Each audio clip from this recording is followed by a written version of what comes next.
Bonjour à tous, on va continuer sur les TD de la séquence 8 avec le sujet de colle numéro 1 sur un réducteur d'appareil de manutention.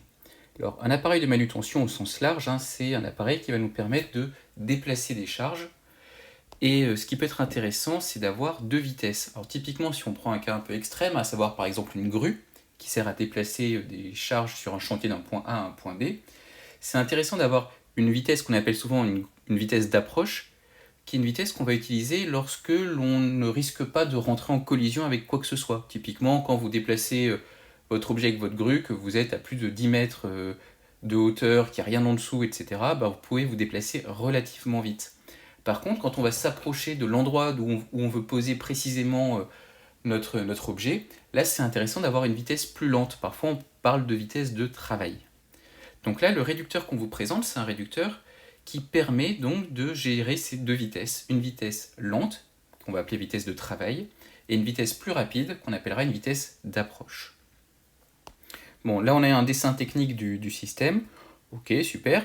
Et de toute façon, après, on vous donne le schéma cinématique correspondant, avec même les couleurs à peu près qui vont bien. À peu près. Voilà. Alors, fonctionnement du système. Donc en petite vitesse, seul le moteur PV, donc petite vitesse, tourne à 1500 tours par minute. La couronne 25, alors je mets le schéma cinématique en même temps qu'on voit bien, ok. La couronne 25, à ce niveau-là, ok, est entraînée en rotation par l'intermédiaire de la roue 13, donc celle-là, et de la vis sans fin 34. Donc là on a un système roue-vis sans fin. Le pignon 19, donc le pignon bleu, est maintenu fixe par le frein du moteur grande vitesse. Ah, ça c'est important, je vais même, je pense, le surligner tout de suite. Quand on va fonctionner en petite vitesse, ce qu'on nous dit, c'est que 19 est maintenu fixe. Donc en gros, 19 fera partie du bâti. Alors, donc ça c'est pour ça, ok, très bien. Ensuite, fonctionnement grande vitesse. Les deux moteurs, donc grande vitesse et petite vitesse, tournent tous les deux en même temps à 1500 tours par minute. Alors en pratique, donc là ça veut dire probablement c'est deux moteurs identiques, c'est juste qu'on ne les a pas placés au même endroit dans notre chaîne de transmission, et par conséquent il y en a un qui va plutôt nous servir pour la petite vitesse, et la somme des deux va nous servir pour la grande vitesse. Ok. Alors extrait de nomenclature, donc là on nous donne à chaque fois les différents noms des classes d'équivalence, le nombre de pièces, bon globalement il y a une pièce de tout, sauf des satellites, tiens c'est intéressant ça.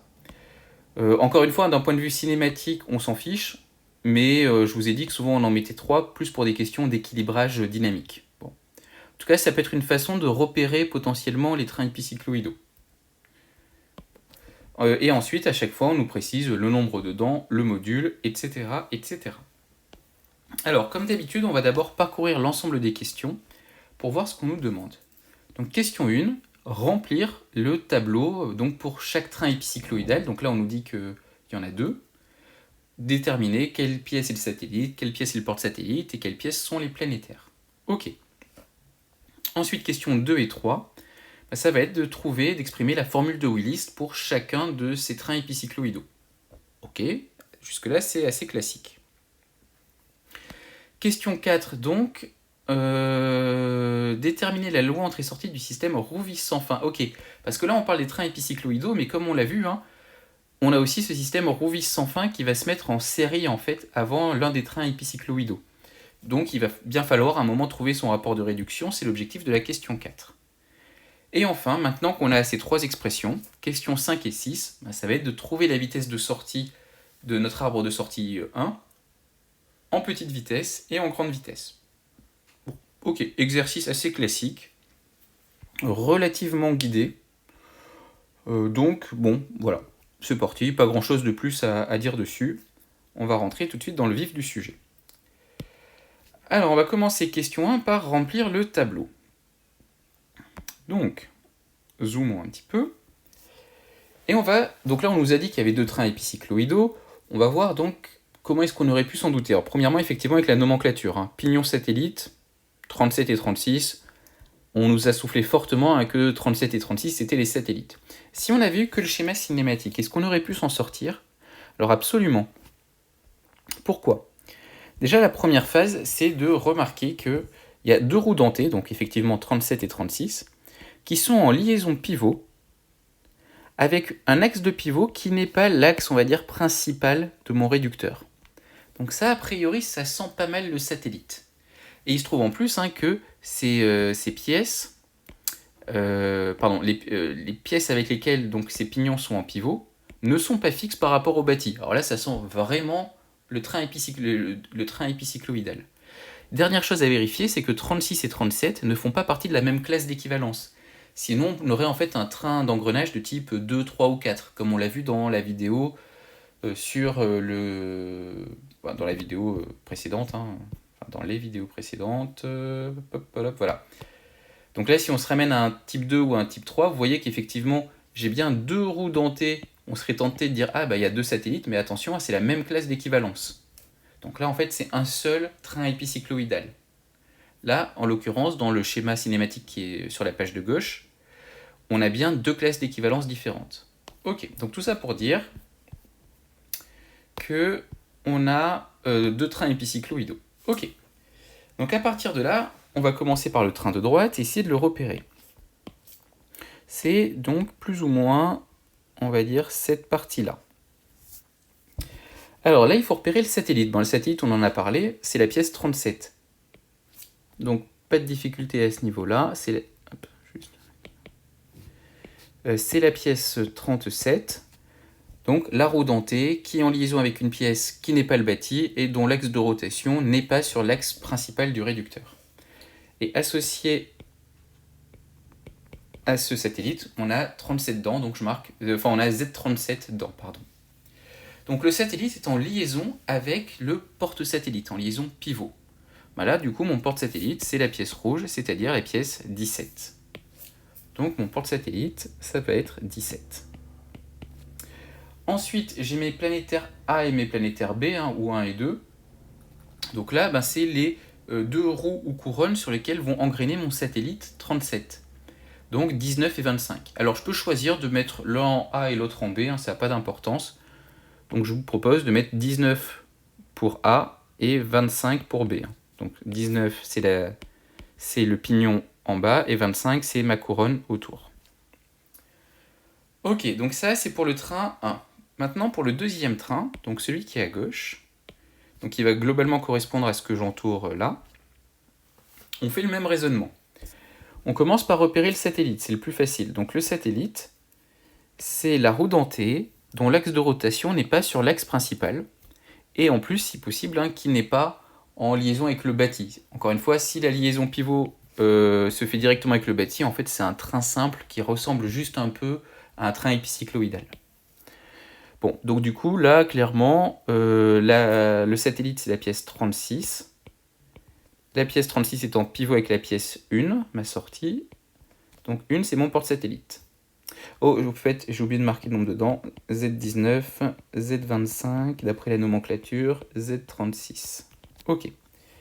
Et donc là encore, mon satellite, il va engrainer sur mes deux planétaires. Donc mes planétaires, ça va être mon pignon 17 et ma couronne 8. Alors je vous propose de, par exemple, mettre le planétaire A, on va dire que c'est 17, et que mon planétaire B, c'est 8. Mais encore une fois, on aurait pu faire l'inverse. Ok, donc là on a rempli le tableau. Alors encore une fois, je vous encourage à marquer assez rapidement dans votre système où sont les entrées, où sont les sorties. Donc là la sortie, c'est ma pièce 1. Donc ma pièce 1, je sais déjà que ça, c'est ma sortie. Et mes entrées, j'en ai deux dans ce problème. J'ai mon entrée petite vitesse et j'ai mon entrée grande vitesse. Alors mon entrée petite vitesse, elle apparaît pas vraiment à ce niveau-là, puisque mon entrée petite vitesse, elle est sur ma pièce 34. Bon, mais ma pièce 34 est reliée assez directement avec ma couronne 25. Donc on peut dire en gros, pour raisonner pour l'instant, que tout va se passer comme si mon entrée 25, c'était mon entrée petite vitesse, que je vais appeler EPV. Et mon entrée grande vitesse, donc c'est le pignon 19, à ce niveau-là, EGV. Ok. Donc, alors là déjà ce qu'on voit c'est que la sortie apparaît sur un train et les entrées apparaissent a priori sur l'autre train. Donc là pas le choix, effectivement, il va falloir exprimer les relations qui viennent de la formule de Willis dans chacun de ces trains. et après voir ce qui est faisable. Alors deuxième point important, je vous ai dit, dans la mesure du possible, repérer tout de suite le bâti. Donc là, où est le bâti? Le bâti, c'est ma pièce 8, c'est représenté ici. Donc par conséquent, je peux déjà dire que ma pièce 8, ça sera mon bâti, entre guillemets, en vrai, mon vrai bâti. Pas dans la formule de Willis, quand je raisonne par rapport à mon porte-satellite et que je fais comme si mon porte-satellite est le bâti. On va revenir dessus. Et dernier point, je vous encourage aussi à repérer donc les pièces qui sont communes entre les deux trains épicycloïdaux. Là, j'en ai qu'une. Je n'ai que la pièce 17. Donc là, voilà, j'ai la pièce 17 qui va être le porte-satellite de mon train 1 et le planétaire A de mon train 2. Donc du coup, je fais un petit trait violet pour me souvenir que à partir de 17, je vais pouvoir exprimer de mes résultats de oméga de 17 par rapport au bâti, je vais pouvoir exprimer ce oméga de 17 par rapport au bâti dans mes deux trains. Donc ça peut être intéressant. Donc on est bon pour la question 1. Alors, question 2, exprimer la loi d'entrée-sortie du train épicycloïdal 1 à l'aide de la formule de Willis. Bon, en gros, il va falloir pour chacun des trains appliquer la formule de Willis. Alors, plutôt, moi je préfère dire redémontrer la formule de Willis. Encore une fois, je vous déconseille de la prendre par cœur, vous allez vite m'écrire des bêtises. Donc on a dit le train 1, c'est le train qui est à droite. Alors, je vous rappelle la méthode. Première étape, donc là on raisonne sur le train 1, c'est de raisonner par rapport au porte-satellite. Donc, on dit souvent qu'on bloque le porte-satellite. Une façon un peu plus formelle de le dire, c'est de dire qu'on va raisonner dans le référentiel du porte-satellite. Donc ça veut dire, on va faire tout comme si mon porte-satellite était le bâti. Mais encore une fois, ce n'est pas vraiment le bâti, c'est juste dans mon raisonnement. Et après, je vais devoir définir, parmi mes deux planétaires, un qui va me servir d'entrée dans mon raisonnement et l'autre qui va me servir de sortie dans mon raisonnement. Alors, je vous propose de dire que mon planétaire A, ça va être mon entrée 1 et que mon planétaire B, ça va être ma sortie 1. Alors, 1 pour le train épicycloïdal 1. J'aurais pu choisir l'inverse. Bon, encore une fois, je fais un peu ce que je veux à ce niveau-là. Il faut juste que je choisisse et que je m'y tienne. Donc, à partir de là, si on reprend le formalisme qu'on avait déjà vu sur les réducteurs, donc ce que j'essaye de mettre en évidence, que je vais appeler lambda 1, la raison de mon réducteur, ça va correspondre à oméga donc de mon entrée par rapport à mon porte-satellite 1, en entrée donc, et oméga de ma sortie 1 par rapport à mon porte-satellite 1 en sortie.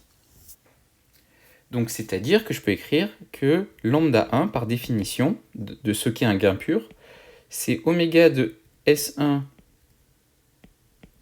par rapport à mon porte-satellite 1 sur oméga de E1 par rapport à mon porte-satellite 1. Donc si je remplace par rapport au numéro de pièce. Donc on a dit que la sortie c'était la pièce 25, donc ça va correspondre à oméga de 25 par rapport à mon porte-satellite, c'est-à-dire à ma pièce 17, sur oméga donc de mon entrée 19 par rapport à mon porte-satellite 17. Ok. Et maintenant, pour aller plus loin, il me reste simplement à appliquer la formule des trains simples. Donc, si je raisonne là-dessus, on a dit que mon entrée... Donc, on fait comme si le porte-satellite était le bâti. Ok. Donc, à ce moment-là, tous les axes de rotation sont fixes. Donc, on a bien un train simple. Mon entrée, c'est ma pièce 19 et ma sortie, c'est ma pièce 25. Ok. Donc, on va avoir moins 1 puissance le nombre de contacts extérieurs. Alors, où est-ce que j'ai des contacts ? J'ai des contacts entre la roue 19 et la roue 37, et c'est bien un contact extérieur. Et puis j'ai un contact entre la roue 37 et la roue 25, mais attention, cette fois c'est un contact intérieur, puisque 25 c'est une couronne. Donc je vais avoir simplement moins 1 puissance 1. Donc produit des roues menantes sur produit des roues menées. Donc si 19 est mon entrée, 19 va être une roue menante, donc Z19. Et la roue 19 va entraîner la roue 37. 19 entraîne la roue 37 en rotation. Donc 37 est la roue menée au niveau de ce contact. Ensuite, je regarde au niveau du contact d'après. Donc cette fois-ci, 37 va entraîner en rotation ma sortie S1. Donc 37 va être la roue menante. Et 25 va être ma roue menée. Donc je peux simplifier un tout petit peu les choses et dire que là, on se retrouve simplement avec du moins Z19 sur Z25, puisque les Z37 se simplifient. Deuxième étape du raisonnement, on libère le porte-satellite, ou dit en vocabulaire plus cinématique, on va faire une composition des vecteurs taux de rotation par rapport au bâti. Donc c'est-à-dire qu'on va avoir oméga de 25, donc par rapport au bâti c'est 8, moins oméga de 17 par rapport à 8, qui va être égal à, sur oméga de 19 par rapport à 8, moins oméga de 17 par rapport à 8, qui va donc être égal à lambda 1. Hop, lambda 1. Ok. Donc on pourrait s'arrêter là, ça serait pas faux. Alors juste pour la suite, parce que ça va être un peu plus pratique pour moi niveau calcul, je vais changer un tout petit peu la forme et je vais écrire tout ça sous la forme d'une seule ligne. Donc ça, je peux encore écrire comme étant oméga de 25 par rapport à 8 moins oméga de 17 par rapport à 8. Alors, c'est là qu'il ne faut pas faire de bêtises. Égale lambda 1 oméga de 19 par rapport à 8 moins lambda 1 oméga de 17 par rapport à 8. Alors, je vais juste regrouper les termes. Ça va me faire donc du oméga de 25 par rapport à 8. Ensuite, moins lambda 1 oméga de 19 par rapport à 8. Plus lambda 1 moins 1 oméga de 17 par rapport à 8 est égal à 0. C'est complètement équivalent, mais c'est juste que pour la suite, vu qu'après on va devoir simplifier les expressions entre elles, c'est plus facile si on a des expressions écrites sous la forme d'une simple ligne. Mais encore une fois, si vous êtes arrêté à cette ligne-là, c'est bon aussi. Alors on va peut-être juste préciser, donc avec lambda 1 qui est égal, donc on a dit à moins Z19 sur Z25, et on va même faire l'application numérique, soyons fous. Lambda 1 est égal à quoi? Donc si je reprends dans mon petit tableau, Z19 ça vaut 19, donc moins 19, et Z25 ça vaut 83, et un petit coup de calculette magique ou un petit coup d'œil dans le corrigé, moins 19 sur 83, c'est ça, ça me fait moins 0,229. Ok, 229. Allez, ça, hop, j'encadre aussi, c'est important. Voilà, donc là on vient de faire le boulot pour le premier train. Encore une fois, c'est du grand classique. On bloque le porte-satellite, on écrit la relation de train simple autour du porte-satellite par rapport au porte-satellite, puis on libère le porte-satellite, c'est-à-dire qu'on fait la composition par rapport au bâti. Et après, c'est que de la mise en forme. Donc maintenant, on va faire la même chose, question 3. Même boulot, mais cette fois-ci pour le deuxième train d'engrenage, donc le train qui était cette fois-ci à gauche. Alors, je commence par faire un peu de ménage. Hop là, très bien. Donc, rebelote, train 2. Alors, juste en termes de rédaction, je vais faire un peu pareil. Donc, on va commencer par bloquer le porte-satellite. Ok. Donc, c'est-à-dire que si je raisonne cette fois-ci avec une potentielle entrée 2 qu'on va définir par rapport à mon porte-satellite 2, c'est oméga, et en sortie, je vais avoir une potentielle sortie 2 par rapport à mon porte-satellite 2. Ok, là, je vais avoir la raison de mon train, lambda 2. Donc, c'est ça qu'on va chercher dans un premier temps. Alors, du coup, il faut que je définisse c'est quoi mon entrée et c'est quoi ma sortie 2. Donc, je reprends mon petit tableau. Je vais pouvoir effacer ce que j'avais fait en vert. Hop, et on va raisonner de la même façon pour le train 2. Donc déjà, on va dire que le porte-satellite, on va supposer que c'est le bâti. Encore une fois, je sais que c'est faux. C'est pas vraiment le bâti c'est ma pièce 8. Mais pour trouver la raison de mon train épicycloïdal, dans un premier temps, on fait comme si le porte-satellite était le bâti. Et du coup, dans mes deux planétaires, il y en a un qui doit devenir mon entrée et l'autre qui doit être ma sortie. Alors, je vous propose de dire que 8, ça va être ma sortie 2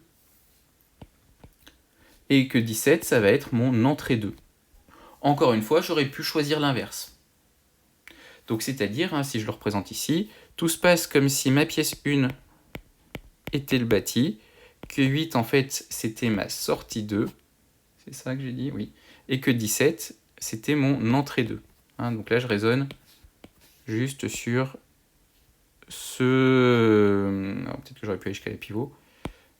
Sur ce train épicycloïdal là. Ok, donc c'est parti, on va appliquer.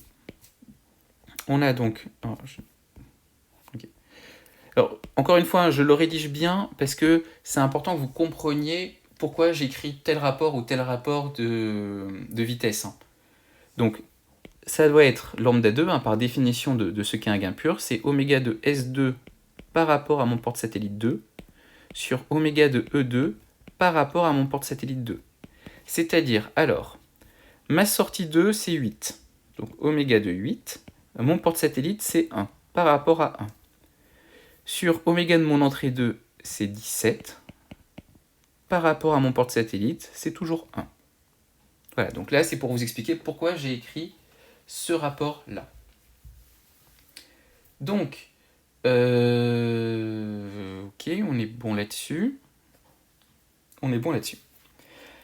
Alors, après, toujours la même méthode, on utilise la formule des trains simples. Donc je pars de mon entrée, et déjà je vais essayer de repérer les contacts, et pour chaque contact, je vais regarder si c'est un un contact extérieur ou intérieur.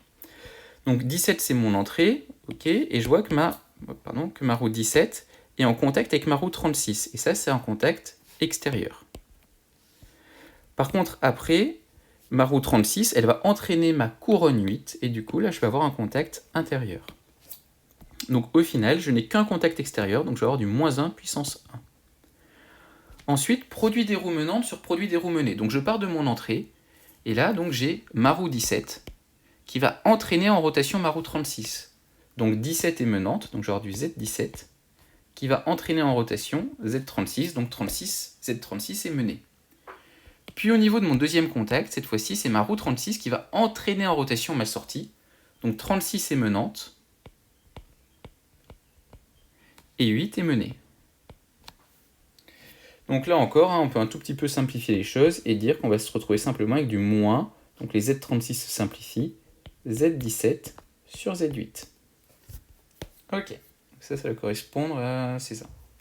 Donc là on a fait toute la première étape, hein. Si vous reprenez la vidéo, c'est exactement la même chose que sur le premier train. Z10, moins Z17 sur Z8, ouais, je suis d'accord avec moi-même.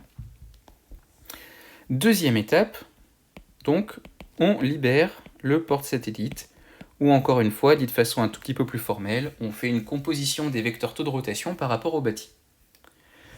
Donc le bâti, c'est la pièce, donc ça veut dire que maintenant, c'est bon, on oublie tout ce qui est écrit en vert, on repart de notre expression, mais on reprend notre vrai bâti, hein, et donc là, le bâti, c'est ma couronne, c'est ma pièce 8. Donc je vais décomposer mes vecteurs taux de rotation en passant par la pièce 8. Donc oméga de 8 par rapport à 1, ça va me faire oméga de 8 par rapport à 8, moins oméga de 1 par rapport à 8. Ok, ça c'est pour le numérateur. Et pour le dénominateur, oméga de 17 par rapport à 8, moins oméga de 1 par rapport à 8. Ok. Voilà, très bien. Donc maintenant, comme tout à l'heure, je ne vais pas m'embêter, je vais l'écrire directement sous forme de ligne. Alors, je peux être déjà un petit peu malin et me dire que la vitesse de rotation de 8 par rapport à 8, a priori, ça doit être égal à 0.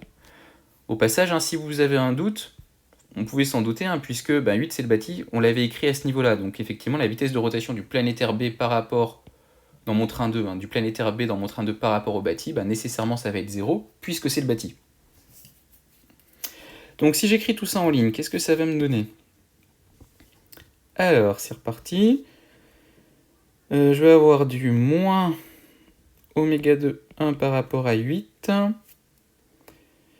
qui est égal à lambda 2 oméga de 17 par rapport à 8, moins lambda 2 oméga de 1 par rapport à 8.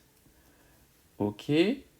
Donc au final, si je passe tout à gauche, du signe égal, je vais me retrouver avec du moins lambda 2 oméga de 17 par rapport à 8, plus lambda 2 moins 1, oméga de 1 par rapport à 8 est égal à 0, et je suis... Attendez 2 secondes, je me suis perdu. Ah oui, moins 0 c'est moins 8, ok. Et moins 1, ok. C'est bon, je suis d'accord avec moi. Je n'ai pas tout à fait les mêmes notations dans le corrigé. Donc voilà, donc ça déjà c'est un résultat intéressant, hein. Donc cette expression à la limite je vais l'appeler pour la suite petit 1, et cette expression là je vais l'appeler donc petit 2, j'encadre en rouge, c'est un résultat, et on va juste rappeler ce que vaut lambda au passage, donc avec lambda 2 qui est égal à, donc c'est écrit au-dessus, moins z17 sur z8. Donc si on fait l'application numérique, on a lambda 2 qui est égal à moins, alors z17, ça vaut 17, sur, sur combien? C'est quoi? C'est z8, et z8 c'est 79. Ok, et donc ça vaut à peu près, c'est ça, moins 0,215. Ok, c'est juste pour que vous puissiez vérifier les calculs si vous faites l'application numérique complète. Donc là, c'est bon, on vient de faire les questions 2 et 3. Donc vous avez vu, il faut juste pas s'alarmer, même si le schéma cinématique il peut potentiellement un peu vous sembler compliqué, même si vous ne voyez pas vraiment forcément comment tout bouge. La méthode, elle est hyper robuste si vous l'appliquez bien. Oups. Alors, on continue. On va passer à la question 4. Alors, la question 4, elle a pour objectif donc de relier la vitesse de rotation. Si je reprends mon petit tableau, là on a fait comme si la vitesse de rotation, la vitesse d'entrée petite vitesse, c'était ce qui se passait au niveau de ma couronne 25. Mais c'est faux, parce que ma vitesse de rotation d'entrée, en fait, elle est au niveau de 34. Donc il va falloir trouver le rapport de réduction entre la vitesse de rotation de la vis 34 par rapport au bâti et la vitesse de rotation de ma couronne 25 par rapport au bâti. Donc c'est l'objectif en gros de la question 4. On va relire ensemble. Hein. Voilà, exprimer la loi entrée-sortie du système roue-vis sans fin composé des solides 13 et 34. On considère un pas à droite. Ok. Alors déjà, un premier truc qu'on peut remarquer, c'est que 13 et 25 donc, appartiennent à la même classe d'équivalence cinématique. Donc ça veut dire quoi? Ça veut dire que oméga de 13 par rapport à mon bâti, c'est la même chose que oméga de 25 par rapport à mon bâti. D'où le fait que je m'intéresse à la vitesse de rotation de 13 par rapport à mon bâti. Ok. Ok, on continue.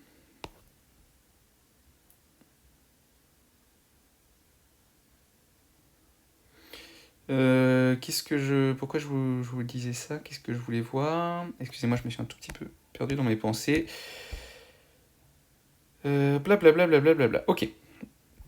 Donc, maintenant, on va réfléchir au niveau du système roue-vis sans fin. Alors, je vous rappelle le concept. Hein. Le concept, c'est dans l'idée, on a... Alors, je vais essayer de vous faire un petit schéma. Ah bah non, je suis bête, on va reprendre celui du poly.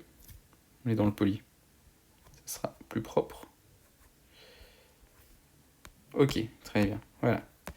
Donc, on a une vis à ce niveau-là qu'on va faire tourner. Hein. Donc ça, c'est notre entrée. Et donc, ce mouvement de rotation va entraîner la rotation de notre roue. À chaque fois qu'on va faire un tour de vis, vu qu'on a un filet, vu qu'on a une roue avec simplement un filet, une vis pardon avec simplement un filet, ça va nous faire avancer la roue de une dent. Alors déjà, juste, on va peut-être essayer de formaliser un petit peu tout ça. Ça veut dire hein, que là, dans mon système roue-vis sans fin, en entrée, donc j'ai oméga de 34 par rapport à 8 de mémoire, hein, c'était 34, c'est ça. J'ai mon système roue-vis sans fin, et en sortie, je vais avoir oméga de 13 par rapport à 8. 13, j'ai dit. Et donc, entre les deux, hein, je vais avoir un rapport que je vais appeler K. Alors, petite remarque, là, j'ai un gain pur, si je raisonne avec un vocabulaire plutôt SLCI. Un rapport de réduction, c'est un gain pur. Donc, ça veut dire que cette relation, hein, je peux la dériver ou je peux l'intégrer, j'obtiendrai la même chose. Donc, soit je peux raisonner sur les vitesses de rotation, soit je peux raisonner sur les angles. Je peux dire, tiens, quand j'ai un angle de 34 par rapport à 8 qui vaut tant, enfin plutôt une variation d'angle, je vais avoir une variation d'angle de 13 par rapport à 8 qui vaut tant. Et le lien entre les deux, ce sera encore 4. Encore K, pardon. Je passe donc de la relation sur les oméga à la relation sur les θ, en intégrant, là, en l'occurrence. Ok. Donc là, ce que je viens de vous dire, c'est que à chaque fois que θ va faire un tour, ici, je vais avancer de une dent. Alors, je mets des guillemets parce qu'une dent, c'est pas vraiment une unité de tour. On est d'accord. Mais par contre, on peut se poser la question, du coup, au bout de combien de tours pour mon entrée, j'aurais fait un tour complet au niveau de ma sortie? Eh bien, si je sais que ma sortie a Z13 dents, au final, pour faire un tour, il faut que j'ai fait Z13, faut que j'ai avancé Z13 fois de une dent. Donc, quand j'aurais fait Z13 tours en entrée, eh bien, j'aurais fait un tour en sortie. C'est ça que je voulais écrire plutôt dans ce sens-là. Donc, quand j'aurais fait au final Z13 tours en entrée, donc j'aurais avancé au final de Z13 dents en sortie, et donc Z13 dents, donc Z13 fois une dent, alors c'est pas du tout formel, hein, j'essaie juste de vous le faire sentir, c'est égal à un tour. Je vous laisse essayer de repasser ce petit morceau ralenti tranquillement, et réfléchir 15 minutes dans votre coin, et on en reparlera sur le Zoom si c'est pas complètement clair. Donc tout ça pour dire que notre rapport de réduction K, ça va être quoi? Eh bien ça va être simplement 1, ça c'est le 1 tour en sortie, sur le nombre de tours en entrée, Z13 tours en entrée. Alors petite remarque juste en passant, hein, ce 1 là, en fait on a 1 parce qu'on a un filet. En pratique c'est nombre de filets, vous pouvez le retenir comme ça, sur nombre de dents de la roue. En général, on l'écrit souvent comme ça. Voilà. Mais je voulais essayer de vous la faire sentir avec les mains, cette formule. Ensuite, en ce qui concerne le signe, alors là, on nous dit que, si je reprends le TD, différentiel, ok. On nous dit que on a un filet, ok, et que c'est un pas à droite. Franchement, c'est pas une information très intéressante à ce niveau-là. Alors le côté pas à droite, pas à gauche, c'est très important sur le côté liaison hélicoïdale. Hein. Je vous renvoie à la première vidéo de la séquence 8 ou à ce qu'on a fait en séquence 4 ou 6. Donc là, le signe, le fait qu'il y ait un pas à droite ou un pas à gauche, ça va changer des choses au niveau du signe. Pour un système roue-vis sans fin, c'est pas évident. Pourquoi c'est pas évident? Parce que, truc tout bête, mais souvent dans les exercices de rapport de réduction, on définit pas vraiment un paramétrage ou pas de façon très propre, ce qui fait que je sais pas là si mon axe positif il va typiquement vers la gauche ou vers la droite. Et ça change tout. Parce que par exemple, si ma roue 13 elle tourne dans ce sens-là, si mon axe va vers la droite, c'est un sens positif, alors que si mon axe va vers la gauche, c'est un sens négatif. Bon, donc c'est pour vous montrer que quand on a un changement d'axe de rotation, le signe, on ne sait pas trop ce qu'il veut dire.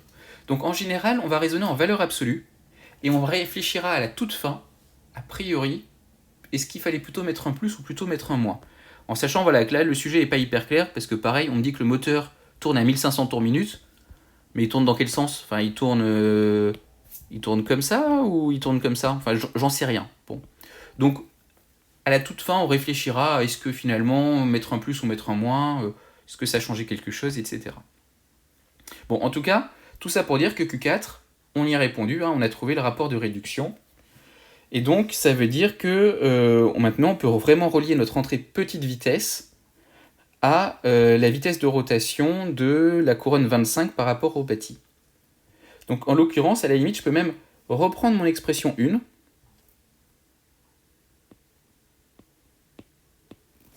Ok, je vais reprendre mon expression 1, copier. Je vais mettre un doux. Hop. Excusez-moi, un petit bug. Hop. Coller. OK. Et donc, oméga de 25 par rapport à 28, je vais pouvoir le remplacer par... Alors...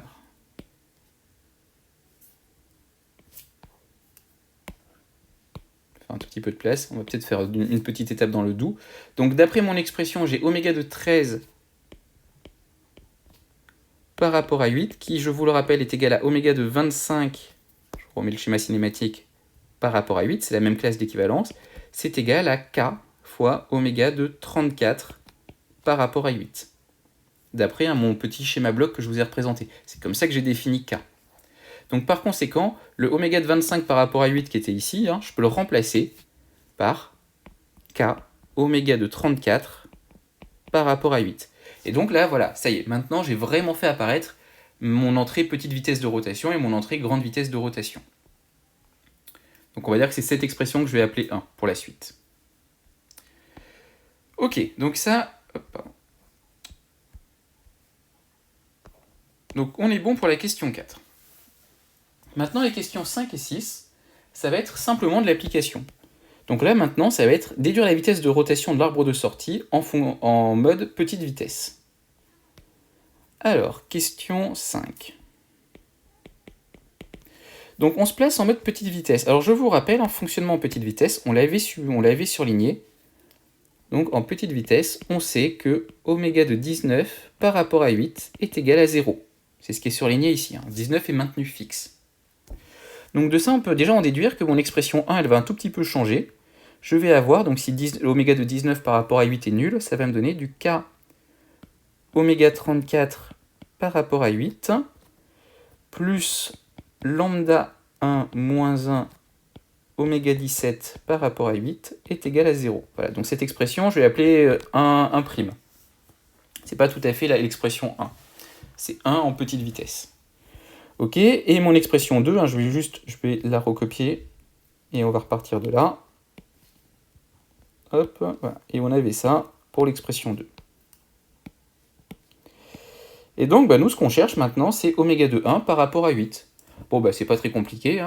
Là, j'ai oméga de 1 que je vais pouvoir exprimer en fonction de oméga 17 par rapport à 8. Et oméga 17 par rapport à 8, je peux exprimer en fonction de oméga 34 par rapport à 8. Bon, c'est bon, j'ai gagné. Donc, à partir de ces deux expressions, je dois pouvoir trouver que oméga de 1 par rapport à 8, ça va être égal à... Alors, comment on va faire ça? Allez, on va isoler dans la première oméga 17 par rapport à 8. Donc on a oméga de 17 par rapport à 8 qui est égal à moins k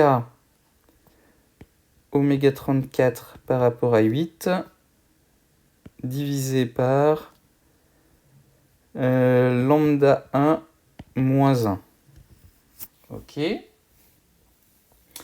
Et si j'injecte maintenant ce résultat dans mon expression 2, donc je vais me retrouver avec du moins lambda 2 facteur donc de moins k oméga 34 par rapport à 8 sur lambda 1 moins 1 plus lambda 2 moins 1 oméga de 1 par rapport à 8 est égal à 0. Donc nous, on veut isoler oméga de 1 par rapport à 8, et on trouve oméga de 1 par rapport à 8 est égal à... Alors, moins par moins, ça va se simplifier, ça. Lambda 2 fois k, donc oméga 34 par rapport à 8, divisé par... En fait, le signe moins va réapparaître, si je dis pas de bêtises. Lambda 1 moins 1 facteur de lambda 2 moins 1. Et il me manque un signe moins. Oui, c'est ça. Ok, je regarde juste par rapport au corrigé. Je suis d'accord avec moi-même. Bon, et donc avec les applications numériques... Ah, au fait, on n'a pas fait l'application numérique de K. Z13, ça valait quoi? Ça valait 41. Voilà, donc ça, c'est 1 sur 41. Donc avec les applications numériques, on trouve au final un oméga de 1 sur 8 qui est égal à moins 5,3 tours par minute. Alors encore une fois, hein, soit je donne tout en tours par minute, là c'est pas de souci, sinon je peux tout convertir en radians par seconde, ça marche bien aussi. Donc là, on vient de faire le calcul en petite vitesse. Vous pouvez noter quand même que c'est un réducteur assez costaud, hein, puisque on est quand même parti d'une vitesse de rotation de oméga 34 par rapport... de oméga 34 par rapport à 8 qui était de 1500 tours par minute, et on arrive à 5,3. Donc c'est quand même un gros réducteur. Maintenant, on va s'intéresser, question 6, à la configuration où on est en grande vitesse. Donc quand on est en grande vitesse, ça veut dire que nos deux moteurs donc, tournent tous les deux à 1500 tours par minute. Donc cette fois-ci, hein, je vais avoir oméga 19 par rapport à 8 qui va être égal à oméga 34 par rapport à 8.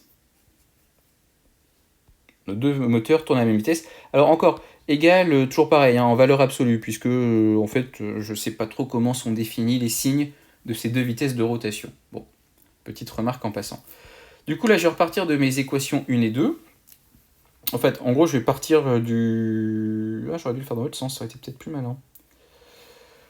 Alors, dans l'équation 2, je vais isoler, donc je repars de ces... Alors, je repars de mes équations 1 et 2, ok. Bon, là, c'est juste du calcul bête et méchant d'équation. Dans mon équation 2, je vais isoler... Allez, où mon équation 2 ? Je l'ai perdu. Ah, c'est ça. Donc, dans mon équation 2, que je recopie, je vais isoler oméga de 1 par rapport à... oméga de 17 par rapport à 8. Comme ça, après, je pourrai l'injecter dans la première équation qui me fera apparaître donc ma vitesse de rotation de sortie, fonction de mes deux vitesses de rotation d'entrée. Donc, coller. Alors, oméga de 1 par rapport à 8, ça va être égal à quoi ? Ben, du coup, ça va être égal à moins lambda 2 plus, pardon, excusez-moi, lambda 2 sur lambda 2 moins 1, oméga 17 par rapport à 8. Et donc cette expression... Ah non, c'est oméga 17 que je voulais isoler. Oh là là. Excusez-moi, j'isole oméga 17. Bon, ça va pas être beaucoup plus compliqué. C'est vrai que là, j'ai une toute petite feuille. En fait, je passe mon temps à monter et descendre. Et ça aide pas forcément pour garder le fil. Le tout en parlant. Donc, oméga de 17 par rapport à 8, ça va être égal à lambda 2 moins 1 divisé par lambda 2. Ok. Oméga de 1 par rapport à 8. Et cette expression, je vais l'injecter dans mon équation 1. Donc, je vais juste reprendre mon équation 1 complète. Donc, c'était celle-ci. Voilà, donc si je l'injecte dans 1, qu'est-ce que ça va faire ? C'est-à-dire qu'à la place de mon oméga 17, je vais récupérer cette expression. Donc tout ça, ça s'en va, supprimer. Hop, égal à 0.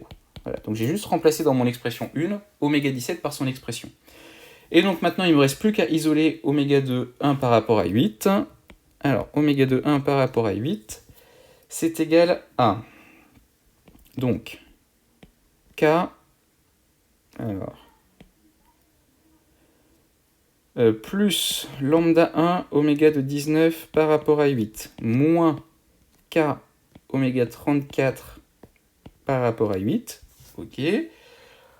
Ensuite, tout ça, c'est fois lambda 2 divisé par lambda 1 moins 1, facteur de lambda 2 moins 1. Et normalement, on est bon. Ok, alors justement, maintenant, là, on va pouvoir prendre quelques secondes pour réfléchir à ce fameux rapport K là qu'on a écrit pour le système vis-écrou, où je vous ai dit, franchement, au niveau du signe, a priori, j'en sais trop rien. Bon, j'ai toujours une espèce d'ambiguïté là dans le sujet qui n'est pas très clair là-dessus, sur le signe, que ça soit le signe du rapport de réduction, soit le signe des vitesses de rotation, enfin en tout cas, il y a un des signes, j'ai une espèce de degré de liberté sur le signe. Ce qui est sûr, c'est qu'a priori, là, on s'intéresse à la vitesse, à la grande vitesse. Donc, le but du jeu, c'est que nos deux moteurs ils aillent dans le même sens, c'est-à-dire que nos deux moteurs aillent dans le sens qui, en valeur absolue, augmentera oméga de 1 par rapport à 8. Donc, ce que je suis en train de vous dire, c'est qu'il faudrait que ce terme-là et ce terme-là soient de même signe. Alors, lambda 1, si je ne dis pas de bêtises, était négatif de mémoire. Je ne sais plus où c'était écrit. Lambda 1, voilà, lambda 1 est négatif. Donc, si je pars du principe que mes oméga sont positifs, encore une fois, j'en sais rien, ben, si lambda 1 est négatif, ça veut dire que tout ce terme-là est négatif. Et donc, tout ce terme-là est aussi négatif, donc c'est bien, ça va dans le bon sens. Donc, a priori, avoir pris un cas positif, c'était pas trop idiot. Mais en tout cas, ce qui est sûr, c'est que pour ma grande vitesse, vu que je fais fonctionner mes deux moteurs, l'idée c'est qu'ils fonctionnent dans le même sens, que les deux aillent dans le sens d'une plus grande vitesse. Et donc là, si on fait l'application numérique, pour information, on trouve à la fin 54,8 tours par minute. Encore une fois, je vous encourage toujours à vous entraîner sur les applications numériques. Bon, ben là, on voit clairement que on n'a pas la même vitesse de rotation qu'en petite vitesse. Hein. Là, on a un facteur 10 à peu près, si je dis pas... je peux pas y faire tout. On a un facteur 10, hein, puisque on avait... j'ai un signe plus, là, ok. Bon, voilà, typiquement, vous sentez qu'il y a des... De toute façon, les moteurs, je peux les faire fonctionner dans le sens que je veux, donc je pourrais toujours m'arranger. Mais en petite vitesse, donc, j'avais en valeur absolue 5,3 tours par minute en sortie, et en grande vitesse, je vais à peu près 10 fois plus vite. Donc je pense que vous comprenez l'intérêt, encore une fois, par exemple, sur une grue. Au début, quand vous déplacez vraiment votre bout d'escalier en fonte là, que vous allez installer loin de tout, pas de souci, vous pouvez aller relativement vite. Par contre, quand d'un coup vous vous approchez du sol, là on va peut-être un peu calmer le jeu et on va utiliser la vitesse de travail. Voilà. Donc c'est au final une boîte de vitesse avec que 2 vitesses possibles. Et je crois qu'on a fini l'exercice, si je dis pas de bêtises. Oui, on a fini l'exercice. Voilà. Bon, donc un deuxième exemple, celui-là, de train d'engrenage avec 2 trains épicycloïdaux, un tout petit peu plus tordus peut-être que le galet, enfin quoique, ça ressemble quand même pas mal. Et ça nous a permis aussi du coup de remettre une petite couche sur les systèmes roue-vis sans fin. Voilà pour cet exercice, et je vous dis à bientôt.